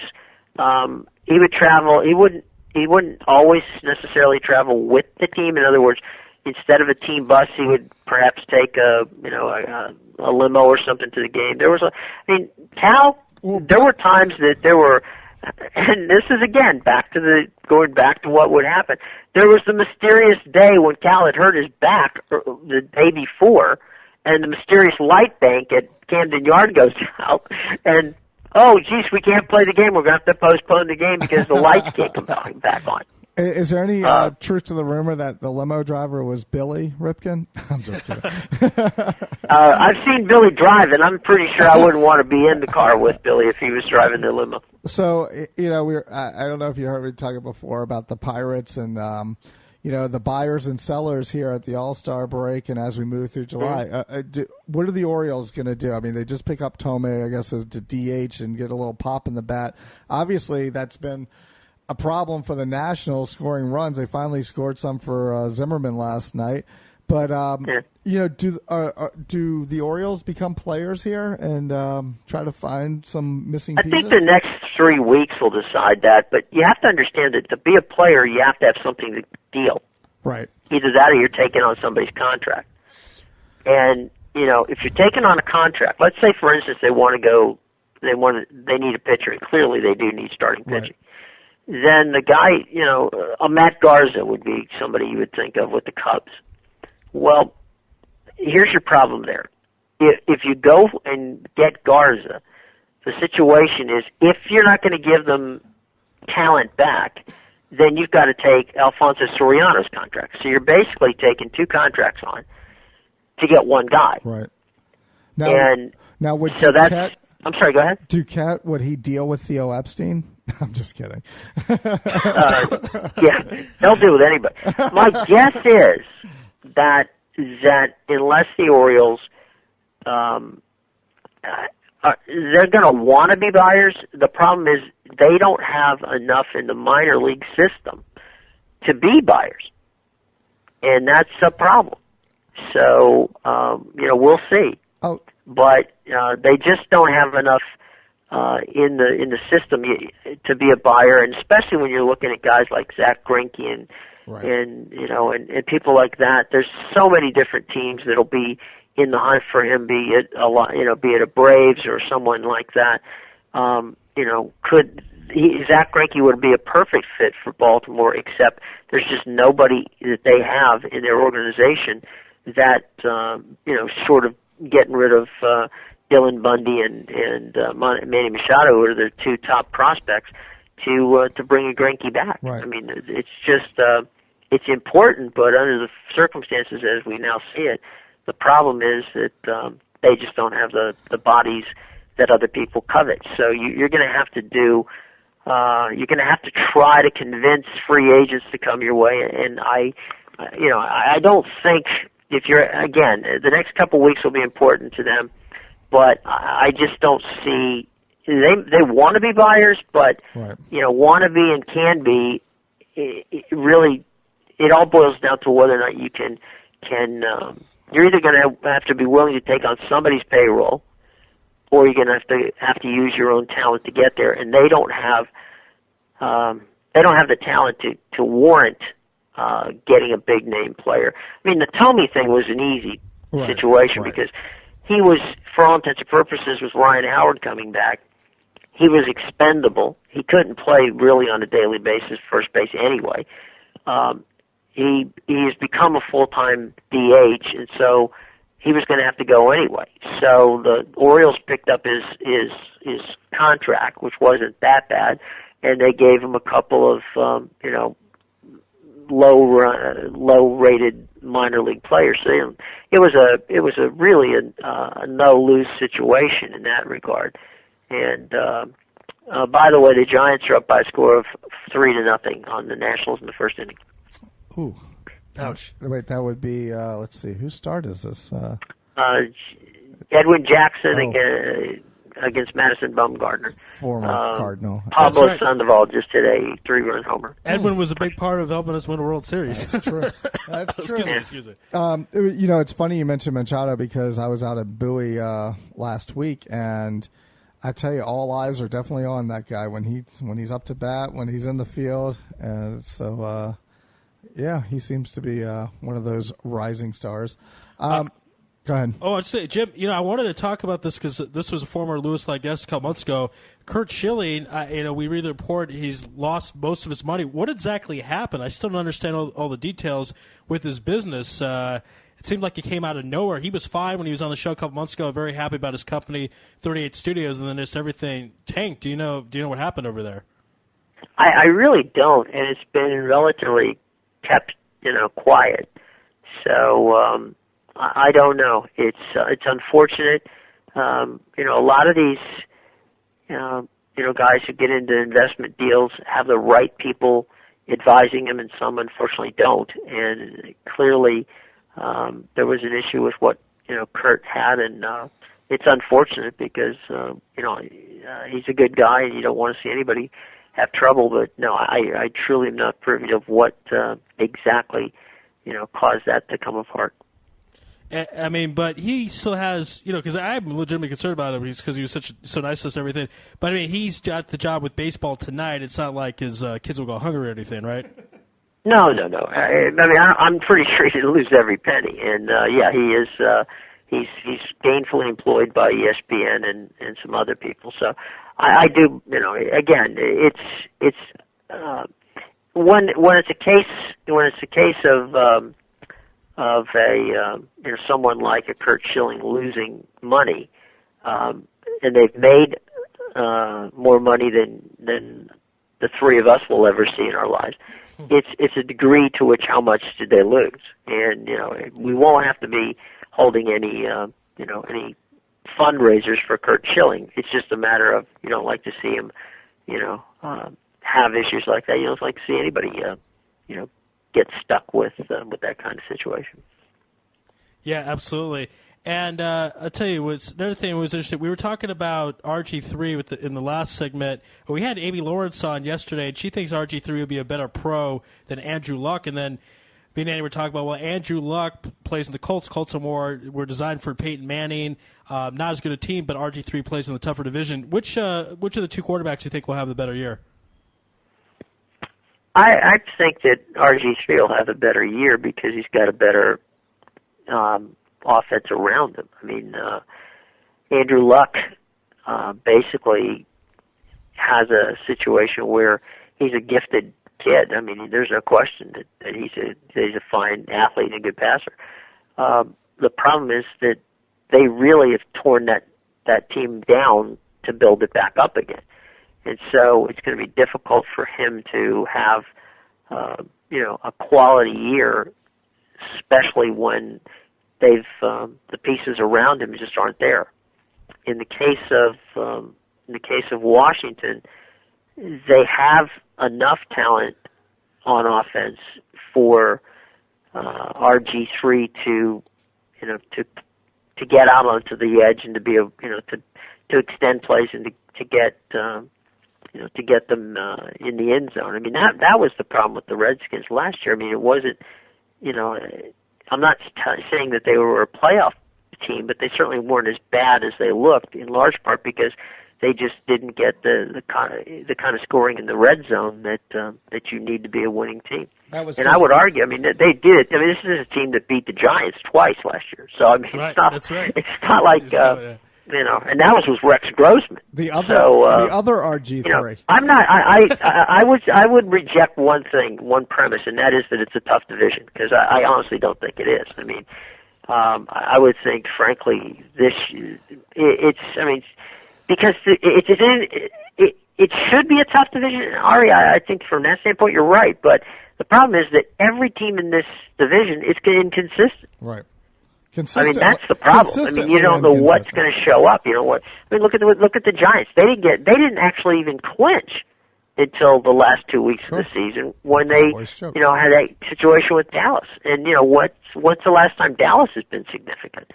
And I mean, please don't tell. I'm tired of hearing the Philadelphia fans. I mean, please. That's just a joke. I would have to. You have no idea what Andy Reid's going to throw out there at you. Right. I would say this is if there's a division in football where things are open, this is just as open a division as any there is. Yeah, I would rather go against the Cowboys, Eagles, and Giants over going against, I don't know, the Ravens, Steelers, and Bengals at this point. Oh, so. Please, yes. No, that's. I mean, that's. I know, as you saw your town painted purple. Yeah. It's the other thing is, I mean, you also, look at what's happened with Chicago and Detroit in that division, and they've come back, a long way in the Central. You've got a lot going on. You've got an improving look at the 49ers and what they've done. Right. Phenomenal stuff. So, there's no way that, again, your premise is right. It should be a tough division. The problem is it's a very inconsistent division week in and week out. Absolutely. Jim, last question before we let you go. In about 3 minutes, we're going to have Renan Katz on, who is the owner of the Miami Heat. Right. Any advice for us of what we should talk about? We're a little nervous. Well, it'd be interesting to find out, from a salary cap standpoint, what can they do to get better? Right. I mean, it's they did well enough to win a championship, but they promised multiple championships, and I think they had a lot of good role players, but what are they going to do to sustain it? And I think dynasties seem to come in threes for some reason in the NBA, and we'll see how that can do. But there's been a lot of talk of a number of different players, down there, and we'll have to see how it works out. But I think that they own the town now, which is good for them. Sure. But if I were asking a question, I would want to know what are they going to be able to do to sustain it. I mean, obviously you've got the big three, but you have to have the rest of the team. And do you think that Eric Spoelstra gets unfairly criticized? I think that's if he wins, he should, because he's got those three guys. If he loses, it's his fault. Right. Yeah, that's a great question. That's a great point. The coach in Miami. Does anyone else? Right. Yeah. All right, guys. Well, you guys have a great 4th. Thanks. You too. Happy 4th of July. And keep Israel we'll Sports talk Radio. To you soon. Yeah, keep Israel Sports Radio on, because we're going to have Renan Katz in about 2 minutes. So thank you, Jim, for coming on. I'll go back to my phone and listen to you. Sounds great. Excellent. All right, Jim, be well out there. Thanks, guys. Bye-bye. Have a good one. All right, that was Jim Williams from the Washington Examiner, and we're going to stay here and not take a commercial break. This is like, you didn't tell me I was signing up for Marathon Radio today. Commercial free here on Louis Live. We apologize to our sponsors. We'll have to get you back on a different program, but we're going to stay here. We're going to stay here right now, and coming up will be Renan Katz, who has a really interesting biography in addition to being the owner of the Miami Heat. So we'll get into that. Lived in Israel into his 20s and then went to the United States. So very interesting story, and we're going to dial it right now. Involved also with Gilad Shalit. We can talk to him about that as far as bringing him to games, this type of thing. Right. So we're now, of course, Gilad is a sports reporter. Right, becoming a sports writer as well. Hi, am I speaking with Renan? Who's speaking? This is Ari Louis. You're live on Louis Live on Israel Sports Radio. How you doing out there? Good. How you doing? Doing great. Where are you calling from? We're actually calling. Where are you calling from? Where are you calling from? Jerusalem. You're calling from Jerusalem. Okay. Yeah, we're calling from Jerusalem. Very nice. Yeah. So what would you like to do? Well, it's a pleasure to have right now the owner of the Miami Heat, Mr. Ron Katz, and thank you for being on the program. Congratulations, first of all, to the Miami Heat winning the championship. Okay, thank you very much. So can I give you want to stay on this phone, or you want me to give you another phone? Well, this line sounds. Can you hear me okay? Yeah, we can hear you fine. It's perfectly clear out here. We're can hear you loud and clear. Go And ahead. It was such a great series is for you guys, a great playoff run. And I feel like LeBron James really solidified himself as the best player in the NBA, 3-time MVP, NBA Finals MVP. And I feel like the tide has turned where people really are going to get on the LeBron James bandwagon. And we just had Jim Williams on. He mentions that these titles in the NBA seem to come in three. So the future looks very bright in Miami. And kind of the goal at this point, are you looking at a dynasty, just won one title, but, the saying is you want one, you want two, you want three. So is dynasty kind of the thinking on the minds right now, people in Miami Heat world? Well, you said almost everything which I could have told you, no? All right. Yeah, absolutely. You did a very good job. And actually, it's about time for people to recognize that LeBron is maybe the best player in the world, right now, at least at this time. And we have a good team. Actually, we can always use some help, but this definitely was a year for LeBron to win the championship, and we hope we can continue for a long time to go. Mr. Katz, Andy Gershman here. Thank you so much for being on Israel Sports Radio. Question for you. With all the talk surrounding LeBron and kind of solidifying his legacy, with quote unquote finally getting a title, which I think is a little overrated. Your head coach Eric Spoelstra, he's in a kind of a no-win situation. If he wins a title, he should. If he doesn't, he can't coach. Do you think that, shouldn't this just go away and people should give credit to a guy who has to, manage superstars and manage a team and keep the team focused? Even, when they were down in the playoffs, he really led the team. And, do you think he's one of the most underrated coaches in the NBA?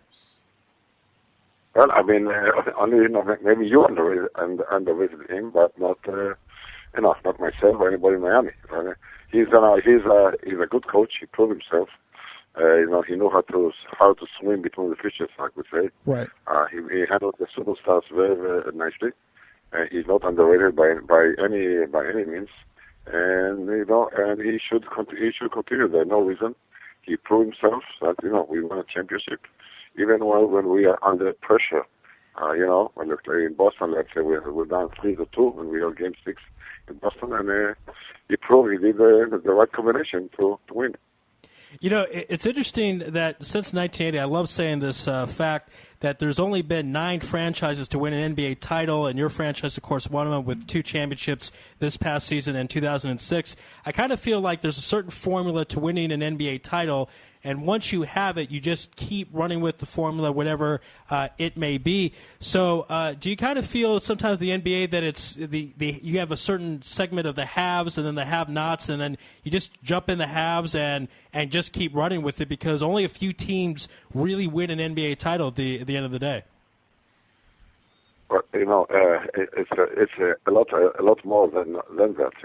You have to put a formula of players that will complement one another, and play together, and have the same goal, to win a championship.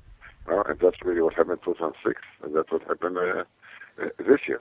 Now again, the combination which we put, it proved to be a winning combination, and that's what that's what happened. So it's not everyone, depending how you count them. Is it start with the coaching staff to the players to anybody else around? If you're determined to win and you have the right frame of mind to win, you have all the chance in the world for it. Now, it's interesting. I want to go into your personal basketball history because those of you who are not listening, you're actually quite a good basketball player. You were on the Israeli national basketball team, and then you were invited to join the Boston Celtics training camp, and you almost made the squad, and then there was some guy named John Havlicek who took your spot. Do you think they made the wrong decision? Maybe they could have taken you instead, and you would be John Havlicek. Of course, things would have been different. You might not have been an owner of a team, but what is that? That must be kind of a cool story to tell that John Havlicek took your final spot. Do you ever talk about that at the dinner table once in a while? Well, again, you said it, but it was very interesting. I was invited to the Celtics camp unfortunately, as I said, it was the best team in the world at that time. And then I have a rookie came together with me and John Havlicek. By the end of the day, Red Auerbach told me, Ronan, you're a nice guy. Came from Israel, you can help us with some tickets. So that time there, attendance was very, very bad, But however, I had to choose between you and John Havlicek, and I think I made my choice. Right. So he sent me to I played with the U.S. All-Star team against Harlem Gloves with us. And I had a nice tour. I visited many cities in America, And this was the end of my playing basketball career. I played with Maccabi Tel Aviv veterans in the 90s and whatever it is. But again, maybe if I stayed there, definitely I would not be doing what I'm doing. Right. Today, John Havlicek was a very nice guy. He has 2 Wendy's franchise, And what I have, I'm sure you know.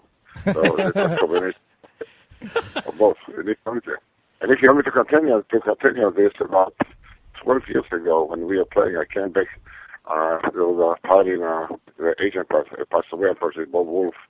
And I came after the Miami Heat game, and John Havlicek was at the party when I came.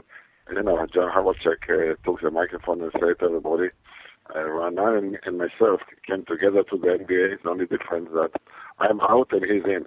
So I guess I didn't make that bad last choice. Oh, that's awesome. Great. Now, let me ask you this. You were a star, obviously, in Israel. We see Omri Caspi with the Cleveland Cavaliers, Lior Eliyahu's contract. He still has it with the Minnesota Timberwolves. What do you see as the future? I mean, basketball is such an international sport. You see a lot of guys coming to Israel to keep their careers going. But what do you see as far as Israelis continuing to break into the NBA? Well, Israeli has the same chance as everybody else, Omri Caspi, for instance, he proved that he can play in the NBA. He has a desire to play very hard, very, very hard, and he can do it. This question really, it's up to them. Same way that you got a player from Serbia, from Lithuania, from other Spain, or whatever it is, and makes NBA. Israelis just as same good chance. It's only up to the individual, and they can do it. It's interesting. I want to go back to a different topic before we're back to the players that personally you have done a lot of big business ventures, real estate, and so on, and a lot of owners that own NBA teams do that. They make money outside, and then the basketball is kind of a passion, almost of love, a little more than money, if you will, and there's outside thoughts and forces, that it's not just a business. There's a passion involved. Do you feel the same way, that you're the owner of the Miami Heat out of a passion, a love for the game of basketball? It's the same thing when I'm owner of Miami Heat. I used to be owner of Maccabi Tel Aviv. But you have to understand, you don't make money in sport. Right. That's if you want to make money, you find another another type of business. Maybe you buy another shopping center, or whatever it is. You do it for the love, for the passion, for whatever you like, you like to do, and not for any other reason. Anybody believes that you can make money in sport, think again. It's so right on, and it's interesting because a lot of the owners last year, there was the situation of the lockout where they were saying, "Hey, we're losing money here," but and that's why I thought there might be a lockout that might happen. But at the end of the day, these owners, they just like, I think, the game so much, as you mentioned, and they just keep on and going. And I wanted to ask you also, what are your relationships with the players? Are they? Is it more than just they're your employees? It's like their family as well, or people that are close. So how do you feel about the players that play for your franchise? My relationship is really good, but again, I keep a very clear distance. I don't interfere with their life. I don't go myself on them. I'm trying to keep this relationship. Anybody who see Miami games, I see where I sit. You see that many of the players, including LeBron James, come to me before the game, shake my hand, I say good luck. That's really my entire thing with him. I encourage as much as I can. I never interfere in anything personal or whatever it is. That's the way it should be. It should be done. This is a professional way, and and that's where I am. Yeah, absolutely. I mean, that's the way you'd have to do it. And one last question before we let you go. One thing that was also happening with LeBron James, this was his third trip to the NBA Finals and finally won it. And last year, when the Heat came up a little short against the Mavericks, was there kind of a feeling, did anyone talk to LeBron and say, hey, hang in there, you're going to have another chance at this thing, at the end of the day, you're going to be a champion, and kind of motivated him and gave him a pep talk? Because so many people were down on him last year. So did anyone pull him aside and talk to him and say, hey, you're going to make it, hang in there? Listen, LeBron is a professional. He knew what it is. I want to remind you that it took Michael Jordan many, many years, I think 9 years almost, right, until he became a champion. LeBron understood what it is. We put together a team 2 years ago. The team almost made it. I want to remind you, anybody who follows 7 games against the 6 games, against Dallas, that game number 2, we are up by 15 points in about 6 minutes to go. Then was some let-down celebration, and unfortunately, we lost. And this that makes the whole turn, in the series, because if we won game number 2 in Miami, I'm sure that we would won last year also. But at the NBA, whoever good in particular game, will win. But LeBron understood it, and anybody saw really, if you ever want to see how great LeBron is. Get a table, game number 6 in Boston. Our back was against the wall. If we lost this game, we're out. He scored 45 points because he scored more points, and he did. And you know what happened. So yeah. LeBron will be okay. Yeah, I think it'll be fine. And we look forward to more championships to come. Mr. Katz, we certainly thank you for your time. We know you're very busy. We certainly appreciate it here on Louis Live on Israel Sports Radio. And good luck to the Miami Heat next season. Thank you very much, and do good work. Thank you. Thank you so much, Mr. Katz. All right. That was Mr. Katz, who is the owner of the Miami Heat. And that Heat squad, it's just amazing who we spoke with. We spoke with a gentleman that is the boss of Pat Riley. He's Pat Riley's boss. You don't think you know what's amazing about it is that he's so Israeli as far as it's very matter of fact. I mean, like you said, this is a business, but he's, I think he misunderstood me because I'm not one of those people who was down on Spoelstra. I just think he is underrated. It's funny how somebody like Joe Torre is considered a genius for managing egos. Right? Right. Joe Torre was a horrible manager when he didn't have talent. Right. With I can tell you that he managed the Cardinals. Okay, so he managed the Mets also. His nickname was Clueless Joe when he came to the Yankees. So Spoelstra, there is something there, and guys, he was the film guy. Well, so was Pat Riley. Was the film guy. Everyone starts somewhere. And just for the record, if anyone out there is listening, I'll be the film guy. I mean, it's not such a bad gig, is it? But no, I think there's a lot that goes into that. He had to manage a situation where he plugged in Battier for Bosch. He had to manage a situation against Indiana when, everyone talks about Game 6 and their backs against the wall against the Celtics. Don't forget, they were counted almost out against Indiana the series before. Yeah, Raphael, he doesn't like to talk about this now, but he picked the Pacers to win. I think I remember that, but he picked the Blue Jays.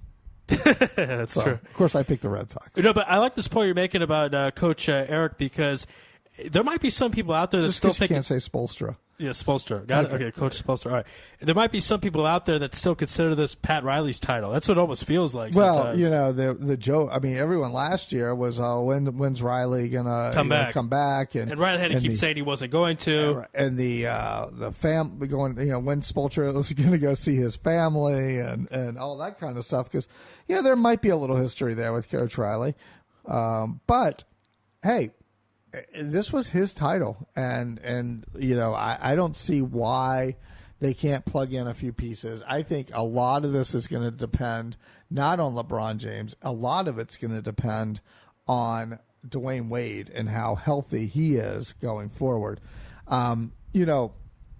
It's weird to say because Wade had his title before LeBron, but is Wade LeBron's Pippen?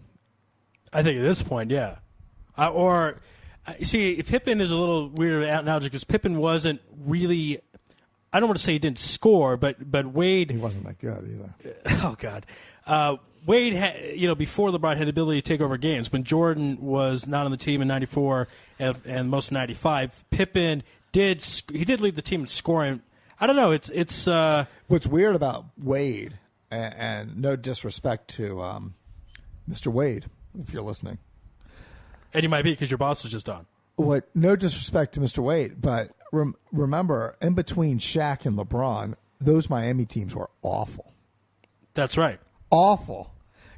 Pull up their record. You can go back and if you go into, I believe it's Yahoo Sports, one of the 42 tabs you have open right now.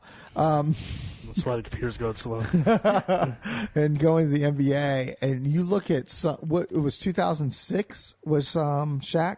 2006 they won the title. Right. Now 2007 I think were knocked out of the first round of the playoffs. Then 2008 was brutal, and that's why one of the reasons they traded Shaq to the Suns. Right. Which was great for the Suns organization. Yeah. That was awesome. Great. Thank you, Steve Kerr, if you're listening. What do you mean if you're listening? Sorry, Steve, come on, man. You're a great broadcaster. And he's such a nice guy. And he played for U of A. And he was originally drafted by the Suns. But I just broke the microphone. Oh, that's not good. It could be because you got me on this 2-hour marathon. But anyway, we'll get this up whenever this computer goes. Loads.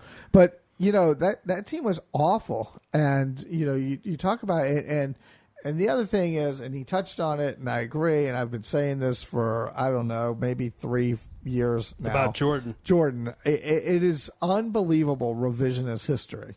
And I know people will say, well, Jordan had 4 years and, or 3 years in Carolina or whatever. Carolina or whatever. You know what? That's like playing for a professional organization. Dean Smith, James Worthy. And you're ready to play in the NBA unless you're Michael Olowokandi or something like that. Or Rasheed Wallace was a little nuts, but Ty Lawson's all right. Yeah. There's so many. That play for Dean Smith. There's so many. I mean, but, they're generally good. Well, the joke is who's the only guy to keep Michael Jordan under 20 points a game? Dean Smith. Right. Exactly. Couldn't have said it better. You write that joke? No. Is that going to be part of your roast? Yeah. Who's the only person to keep Ari Louis under 20? Some guy at Gonapalmon or whatever that park is down the street. So we're going to just assume this is never going to load. But, look, I think the Miami Heat, it'll be interesting to see what, Oklahoma City's going to do, because I think you can forget the competition in the East and just worry about who's coming out of the West for Miami for the next couple of years. And with that said, Brooks, the head coach of Oklahoma, signs an extension. What parts? I mean, because the sixth man of the year, Harden, just did not show up at all. He did not, yeah. At all. And, my ASU guy. And let me tell you, you can call Westbrook a ball hog, a goat, whatever you want to call him. Westbrook was balling. Yeah, he was. As the kids say. 44 points in Game 4. Harden was a no-show. An absolute no-show. He probably thought it was an ASU test or something. That's probably why he didn't show up. They have tested ASU? Is that new? That's the real joke. See, there's the inside of the joke, an inner layer there. Is that new? The test is if you can walk and chew gum, they let you in. Oh. Harvard of the Southwest. I was to our cats. Apollo High School. Yeah. Oh, you remember it. You used to always say I went to Polk. I just read it. Oh. Yeah, how about a pull bit here? Yep. I might, my chest letter? I might have it somewhere under. I don't know. I hope so. You got some great memorabilia. I tell you, people always accuse broadcasters of having a favorite team. If someone came in this studio, they could never figure out where you were from, first of all. Right. And certainly they couldn't figure out what team you like. You're the only person I know that has a Yankees hat and a Red Sox hat next to each other. Well, the picture is me with the Mercury jersey. What is that? Beavers hat? Oklahoma State Beavers. Oh, I mean Oregon. Oregon, yeah, Yeah. Then you got. I think you're from St. Louis because that's seems to dominate the. Yeah, there's the Busch Stadium picture. That is great. You catching the ball off the wall. Yeah. How'd you do that? Just tried really hard. Who's on tomorrow night anyway? That's Ari Bluestein will be the headliner. Oh, really? Yes. Christine Brennan? Christine Brennan is coming on, I don't know, from 5 to 7. Oh. So I might get shut out. Yeah. That'll be some good Olympic talk for him. Yeah, absolutely. Okay, this is almost loaded here, so it's almost there. Yeah, I have to stop. Rafi always tells me about these damn tabs. I just get addicted to it. That RK Center is from Renan Katz. You can close. Yeah. Can I? Do you realize how many... Oh, my God. How many emails you have in that mailbox? I know this is great radio, but my God. It's almost you might want to clear that out every once in a while. Almost 6,000. So Ari Bluestein, we'll talk some basketball? Well, we can do anything. He's the Philadelphia Insider. We know how bad the Phillies stink. I'm sure I love talking about that. We love to remember. And you could also tease him about his NBA Finals prediction, where he had the Thunder at 7 and the Heat in 5. Both? Yeah, because before Game 5, he said the Heat will win, but he also still wants to stay by his prediction of the Thunder at 7. Oh, so interesting. The only guy to do that in history that I know of. Well, that's like those people that fill out those brackets for March Madness. They fill out more than one bracket. Yeah. Yeah. So I guess that kind of counts. Mike Golick. By the way, the Mercury jersey, now if you notice real closely in the picture, you'll see that especially the left side is pretty dirty. So I actually have 2 Mercury jerseys. This one here has never been worn. That's in the studio. Then I had... That's never been worn? Never been worn. Because I went to this game, me and my mom went to this game in 2006. Oh, and your mom didn't wear it? Yeah, so she gave it to me. So it was Mercury, it was Diana Taurasi jersey night. And then what happened, the other one I would wear and go to Cactus Park and play street ball. It was Scottsdale, so it wasn't like 2th Street. You know, it was pretty upper class type of thing. And I would wear that jersey and like kind of get a kick out of it. And then what I did was I would sweat up that jersey and never wash it. Never. Oh, God. And which one did you wear to my going away party? I think I wore the clean one. Oh, so I guess this has been worn once. Probably. Yeah, because it's got barbecue sauce on it. Yeah, it does, right. It is a little dirty. I must have worn it once. But the Cactus Park was also because a friend of mine named Jeremy, he just would kind of like, I can't guard him. I can't get close to him. And that was kind of the point. Oh. I thought it was because you were in a WNBA jersey. No, I mean, a little bit of that. But that thing stunk. It was beyond filthy. I mean, it never washed. And I wore the thing probably 2 years in a row, I think, without washing it. And playing once or twice a week at that park. Is that gamesmanship, or is that just Crazy Randy story? I guess I borrowed a little from Crazy Randy. I know there was that guy. Psycho. Randy the Psycho, yeah.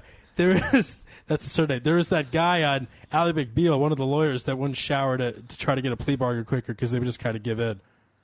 You know, they were like... that's who you role modeled it after? Well, I don't know how I got it exactly. It was kind of so holy I didn't want to wash it type of thing. It kind of started there. All right. And then by the time we talk tomorrow, will Dwight Howard have a new team? I don't think anything will be dead yet. I still feel like somebody's going to go to the Nets. I tell you, I don't know. I think he might be squeezed out here, money wise. I don't see it. I really don't see it. I think I see where there was something popped up earlier that Magic Johnson is still looking to move Andrew Bynum. And I know he's been in trade talks since he started. I know that Dwight Howard said the Nets are nothing, but I'm sure Kobe could make a phone call. Yeah. Yeah, I feel. Well, I thought last year he was going to the Lakers. I know Jim Williams said that as well. He wasn't he? It looked like Chris Paul was.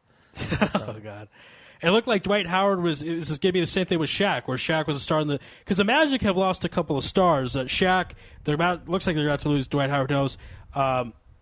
Tracy McGrady. The thing with Shaq is, I mean, this is what they're trying to avoid. What happened with Shaq, where he just walked.